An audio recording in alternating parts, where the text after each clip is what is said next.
What would you think if I told you that some women never truly leave? Not in presence, not in body, but in energy, in the invisible field between breaths, in the quiet moments before sleep, in the pause before a man speaks her name, and then chooses not to. She's gone, yet still there. Not physically, but psychically.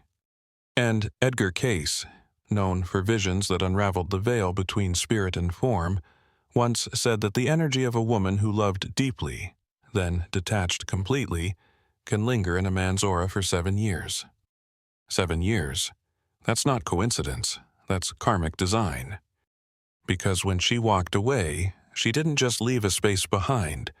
She left a signature, one he cannot erase, override, or explain, not to his friends, not to his lovers, not even to himself.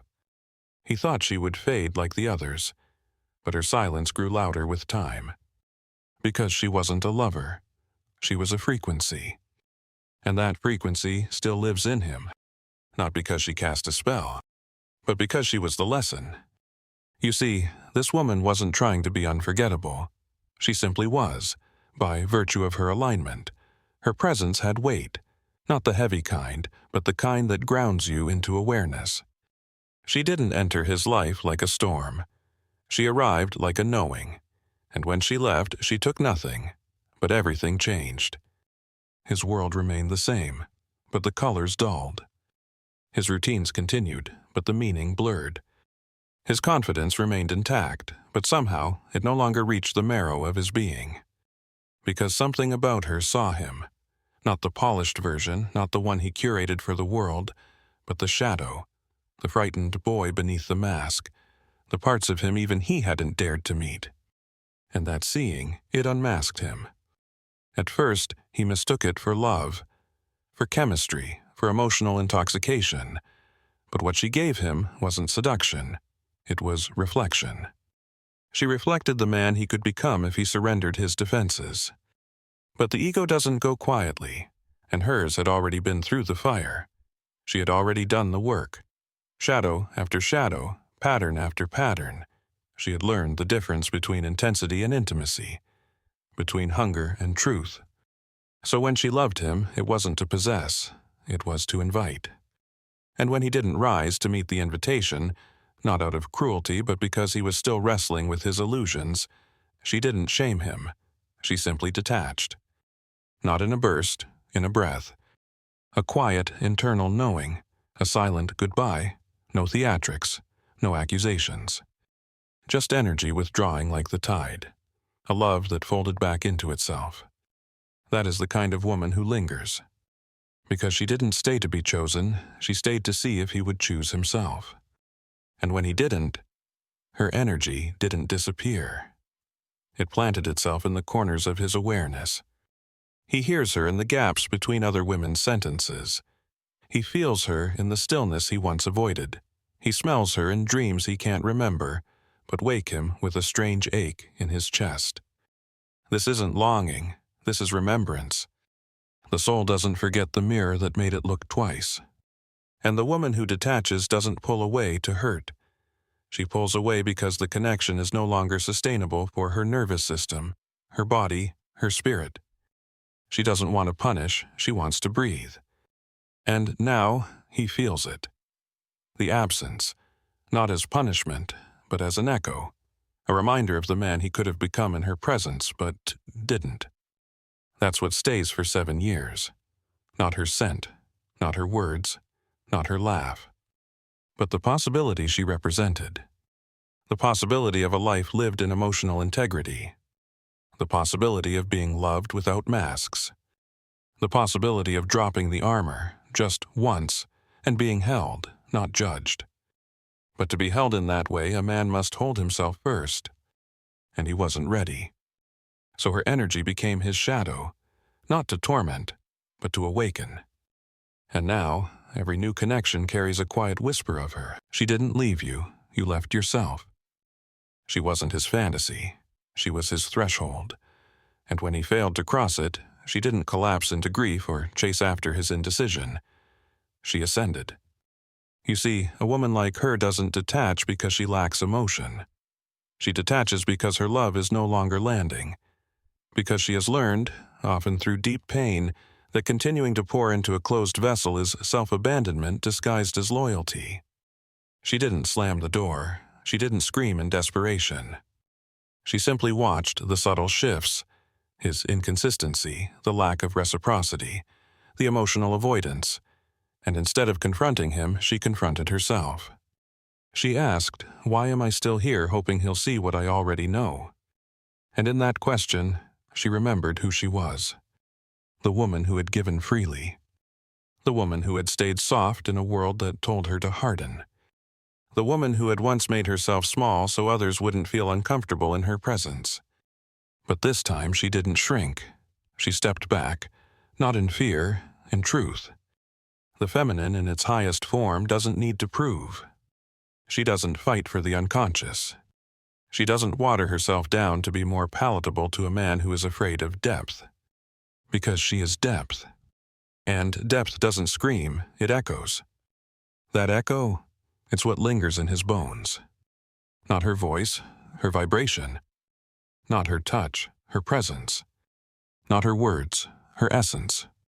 She may be long gone, but her energy still moves through him in unexpected moments, while shaving in the mirror, while laughing at something that suddenly feels hollow, while hearing a song that inexplicably tightens his chest. Because energy doesn't obey time, it obeys resonance. And she resonated in a place no other woman had reached, not because she tried harder, but because she required less performance. He didn't have to impress her, he just had to show up.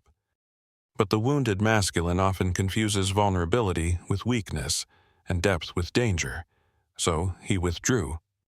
And she noticed. And she waited. And finally, she left. Not physically at first, energetically. Her gaze stopped reaching. Her body stopped melting. Her voice softened, not in love, but in closure. He didn't notice it until much later, until her absence became undeniable, until the air in the room changed, though her scent still lingered. And now he wonders, where did she go? Why didn't she fight? Why does it still feel like she's here, watching, witnessing, forgiving? The answer is spiritual, not logical. Because some women do not walk away from a man, they walk back to their source. And when they do, the men who once took them for granted find themselves haunted not by the loss of her affection, but by the loss of their access to it. Edgar Cayce understood this. He spoke of soul imprints, of emotional energy fields that transcend space and linger far beyond the moment of goodbye. He saw what modern psychology is just now learning. The nervous system remembers everything the mind tries to forget. Her energy lingers because she left from a place of completion, not rage. That's what makes it permanent. That's what makes it unshakable. That's what makes it unmatched. She didn't cut ties to hurt him. She cut ties because the thread no longer held integrity. And now, all he's left with is a phantom limb of connection, one that aches without visible wound. She could have stayed. She could have pleaded. She could have written long letters and spilled her soul across late-night messages. But she chose evolution over validation. She chose embodiment over explanation. She chose herself. And in doing so, she became unforgettable. Not because she begged to be remembered, but because she never begged at all.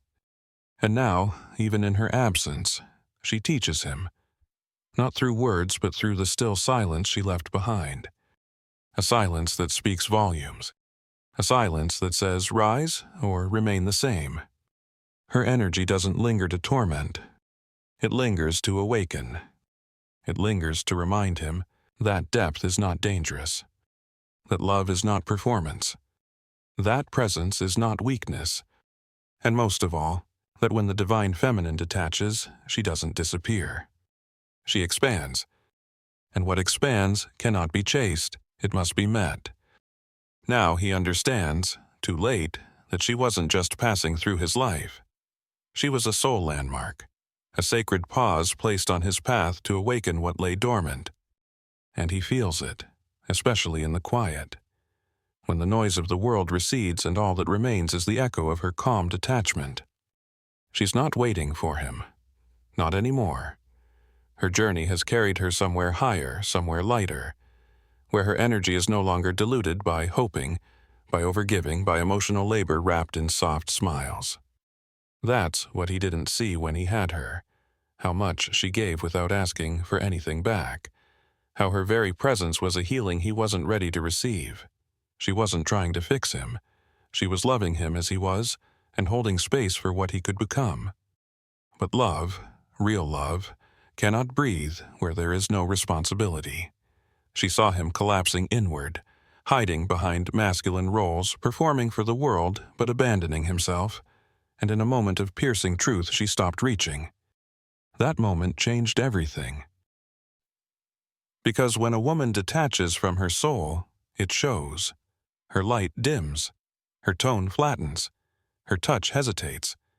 But when a woman detaches to return to her soul, she glows in a way that no man can look away from, even long after she's gone. Now, in hindsight, he sees it clearly, the missed opportunity, the unspoken invitation, the sacred mirror that shattered not because she dropped it, but because he refused to look. This is what Cayce warned of.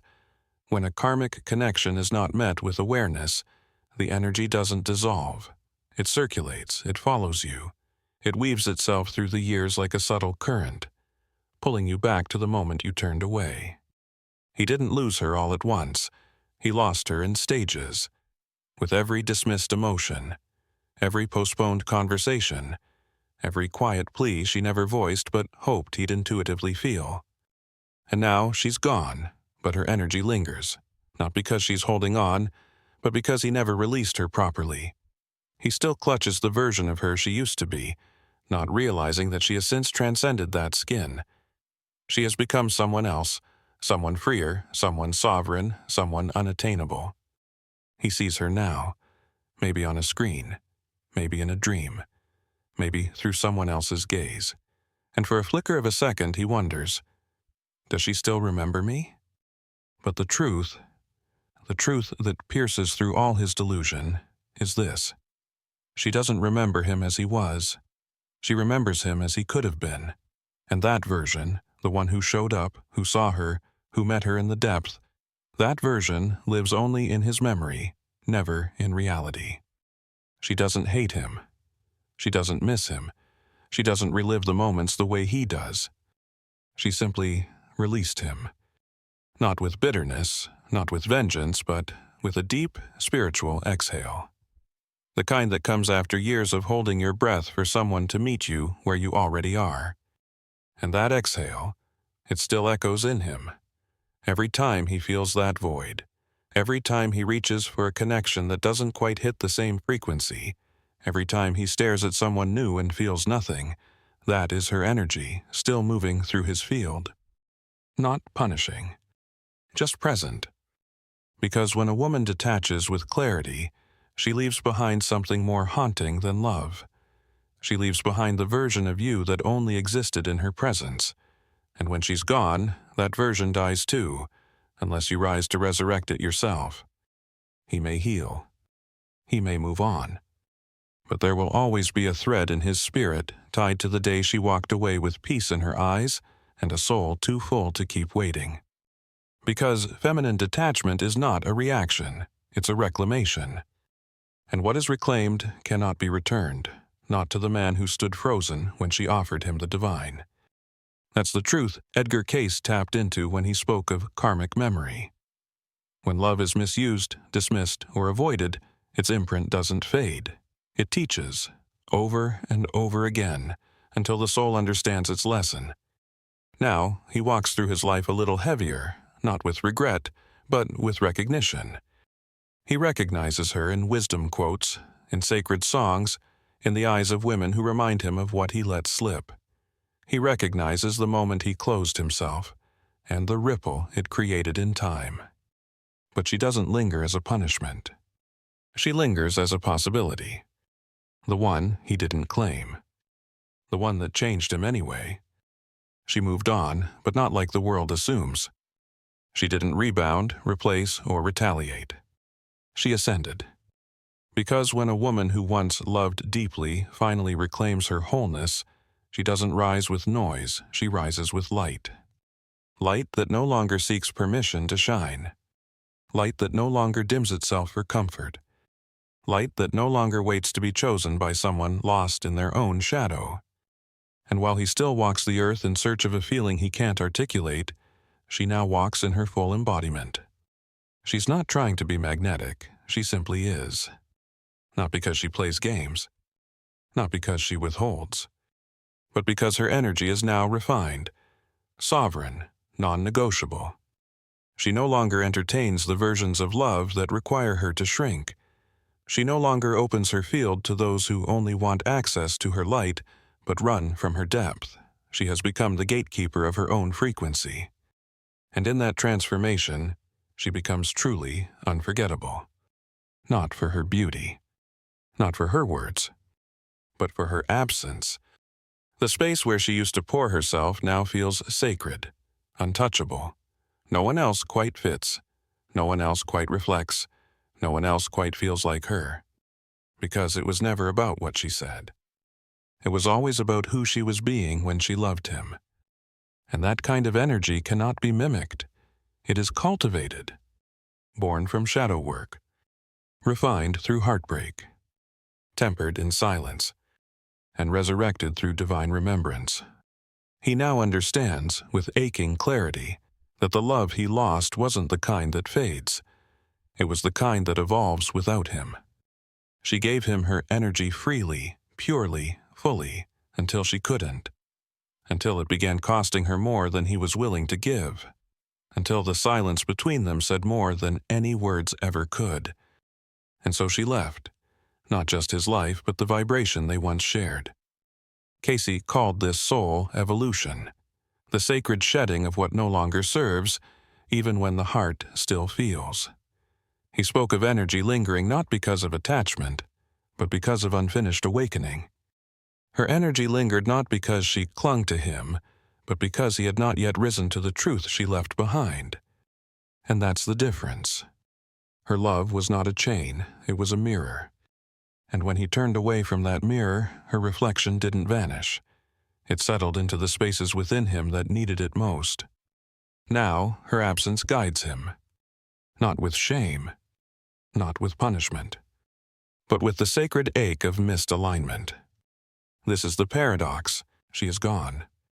And yet she is everywhere. In the eyes of those who cannot hold depth. In the moments where he feels unfulfilled by surface connection. In the split second before sleep when he feels her name rise in his chest, but cannot speak it.